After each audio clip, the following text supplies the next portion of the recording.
বিষয়টি হচ্ছে আপনি বললেন যে আপনি দিনাজপুর জেলা ক্রীড়া সংস্থার অ্যাডহক কমিটির সদস্য ছিলেন।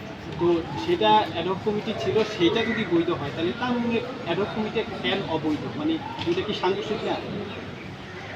দেখুন, ক্রিকেট বোর্ডে অ্যাডহক কমিটি যে গঠনতন্ত্র আছে সেটি কিন্তু অ্যাডহক কমিটি এটা কোনো স্পষ্টত আপনার গঠনতন্ত্র পরিপক্ক। তা আপনি জেলা ক্রীড়া সংস্থা অ্যাডহক কমিটি হবে এটা কিন্তু সেটা গঠনতন্ত্র অনুযায়ী রয়েছে এবং এনএসসি থেকে ন্যাশনাল স্পোর্টস কাউন্সিল থেকে সেটি হলো কিন্তু আপনার এই আইন পাশ করে এবং সেটি কিন্তু করা হয়েছে। তো ওইটা একটা ক্লান্তি লগ্ন ছিল, কিন্তু এখন তো ক্লান্তি লগ্ন না। একটা নির্বাচিত বোর্ড ভেঙে আপনি কীভাবে অ্যাডহক কমিটি করবেন? তো এইখানে আরেকটা জিনিস হলো, আপনি যে কোশ্চেনটা করেছেন যে সাবেক উপদেষ্টা আসিফ মাহমুদ সজীব ভুঁইয়া, আসলে উনি আমাদের সহযোদ্ধা ছিলেন।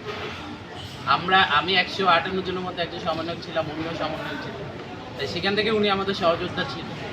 কিন্তু ন্যাশনাল স্পোর্টস কাউন্সিল বা বিভিন্ন যে ফেডারেশনগুলো রয়েছে, স্পোর্টসের যে ফেডারেশনগুলো রয়েছে, সেখানে আমাদের কতটুকু তৎপরতা ছিল এবং আমরা কতটুকু সেই আমলে আমরা কতটুকু সেই সংস্থাগুলোতে যে গিয়েছি, সেই বিষয়টা আপনারা খতিয়ে দেখবেন আশা করি।